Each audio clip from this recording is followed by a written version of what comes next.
सभामुख महोदय, सर्वप्रथम त म सबैजनालाई हार्दिक शुभकामना र बधाई ज्ञापन गर्न चाहन्छु। आफ्नो मनको विचार राख्नुभन्दा पनि म जनताले हामीलाई के का लागि यहाँ पठाएका छन् भन्ने बारेमा बुँदागत रूपमा जनताका मागहरू वाचन गरेर सुनाउन चाहन्छु।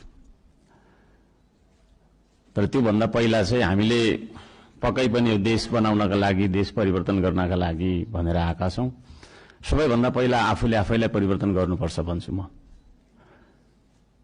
अघिल्लो शपथ ग्रहणको दिन पनि हामी 12 मिनेट 46 सेकेन्ड ढिलो थियौं भने आज 16 मिनेट 55 सेकेन्ड हामी ढिलो भएका छौं। जनताले हामीलाई यसरी ढिलो गर भनेर यहाँ पठाएको हो जस्तो मलाई लाग्दैन। त्यसो भएको कारणले प्रत्येक मिनेटको महत्व यो सदनले बुझोस्, सरकारले बुझोस्, हामी सबैले बुझौं।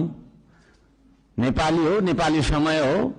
2 बजेको बैठक 3 बजे जाँदा पनि हुन्छ, 4 बजे जाँदा पनि हुन्छ, जे गर्दा पनि नेपाल हो, नेपाली हो भन्ने खालको जुन भाष्य हामीले मनमा लिएर बसेका छौं, यही सबैभन्दा मुख्य कारण हो हामीले